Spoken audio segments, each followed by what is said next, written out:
Assalamualaikum warahmatullahi wabarakatuh. Perkenalkan, nama saya Fakih Ahmad Ramadan.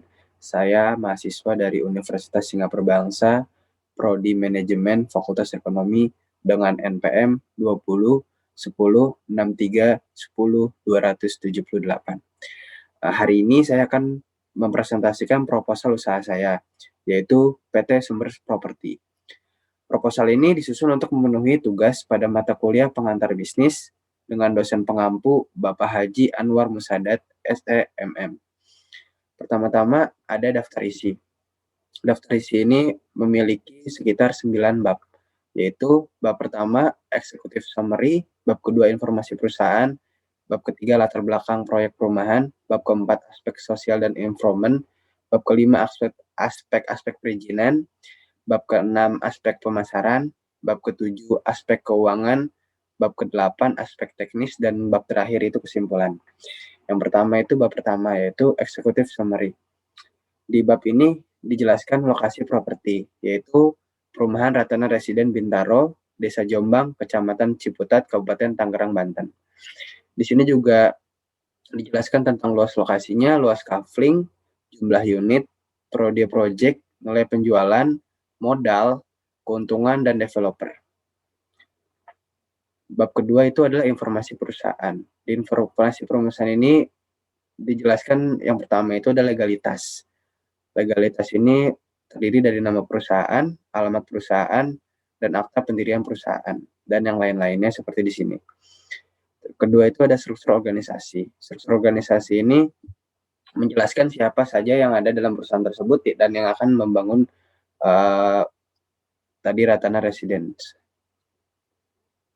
Yang ketiga itu ada financial performa, yaitu laporan keuangan dari tahun 2021 di PT Sumber Properti. Yang keempat ini ada pengalaman perusahaan. Karena perusahaan kami baru, jadi belum ada sama sekali pengalaman dari perusahaan kami. Yang bab ketiga itu ada latar belakang proyek perumahan, yaitu ada sejarah properti.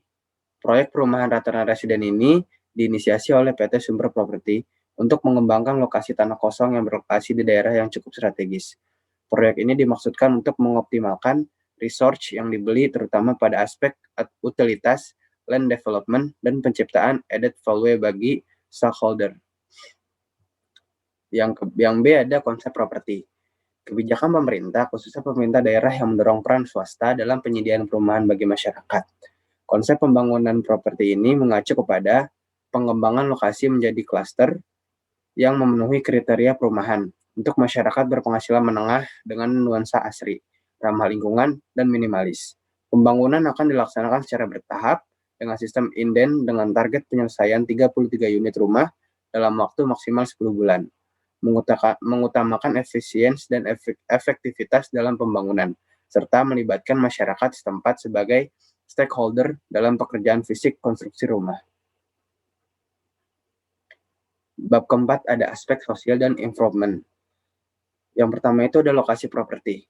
Lokasi terletak di perumahan Ratana Residen Bintaro, merupakan wilayah pengembangan perumahan untuk mendukung kebutuhan masyarakat yang bekerja di Kota Tangerang. Di wilayah yang sama direncanakan akan dibangun 3 klaster oleh pengembang lainnya. Yang B ada demografi. Demografi lokasi pengembangan berada tepat di sebelah barat Kota Tangerang, di mana kita tahu bahwa kondisi Kota Tangerang yang kian sempit dan banyaknya keluarga baru yang berasal dari Kota Tangerang atau minimal pekerja di Kota Tangerang. Lokasi tanah berjarak 16 km dari lapangan Merdeka. Jalan Binjai sebagai lintasan strategis antara Kota Tangerang dan Kota Jakarta, menjadi solusi bagi kebutuhan akan lahan perumahan. Yang C ada kependudukan. Sebagaimana kita tahu, padatnya pertumbuhan perkantoran dan gedung-gedung bertingkat baik yang berfungsi sebagai perdagangan, hotel maupun utilitas lainnya telah mereduksi lahan untuk hunian di Kota Tangerang. Tingginya permintaan perumahan di Kota Tangerang menyebabkan harga rumah mencapai titik yang maksimal, sehingga hanya dapat dijangkau di kalangan atas. Pertumbuhan penduduk dan tingginya tren keluarga muda dewasa ini menyebabkan diperlukannya solusi rumah terjangkau dengan jarak yang tidak jauh dari Kota Tangerang. Yang D ini ada fasilitas umum. Fasilitas umum yang ada di perumahan ini cukup banyak, yaitu ada masjid, kantor kecamatan, puskesmas, sarana pendidikan SD, SMP, SMA, pasar tradisional, bank, jaringan listrik, PDAM, dan telepon. Terus yang kelima, aspek perizinan. Aspek perizinan ini masih kita proses semuanya. Ada sekitar 1, 2, 3, 4, 5, 6, 7 lagi yang akan kita proses. Karena perizinan membutuhkan waktu yang cukup lama dan cukup sulit. Terus ada rekomendasi dari pihak terkait. Rekomendasi dari asosiasi dan LPJKN dan persetujuan dan dukungan perangkat kecamatan dan kelurahan. Bab ke-6, aspek pemasaran, yaitu ada potensi segmentasi pasar. Kebutuhan akan perumahan yang responsif menjadi hal yang sangat urgent bagi setiap masyarakat dan keluarga. Dan lokasi perumahan Ratana Residen diharapkan dapat memenuhi kebutuhan masyarakat kelas menengah. Saat ini seluruh properti di Jalan Binjai sudah habis terjual, bahkan sebelum realisasi pembangunan mencapai 50%.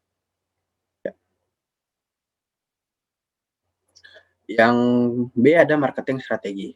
Strategi pemasaran yang akan digunakan adalah dengan mengaplikasikan strategi marketing mix, yaitu dengan memanfaatkan media promosi secara intensif. Media promosi antara lain dengan menggunakan atraktif leaflet, brosur, balon promosi, pemasangan spanduk, serta umbul-umbul dan door-to-door ke institusi yang dianggap potensi untuk kelas properti Ratana Residen. Hal yang dapat dilakukan untuk mempercepat penjualan properti Ratana Residence ini adalah menemukan target market yang memiliki pendapatan tetap dan tidak terganggu akan situasi dan kondisi perekonomian Indonesia. Jaringan luas adalah salah satu aspek penting dari PT Sumber Properti. Melalui jaringan ini, PT Sumber Properti telah memiliki potensial bayar yang berasal dari salah satu institusi pemerintah.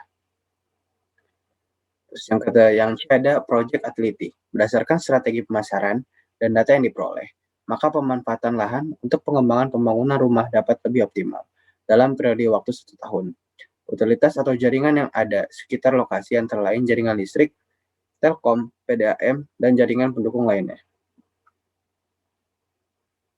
Sekarang kita masuk ke bab 7, aspek keuangan proyek.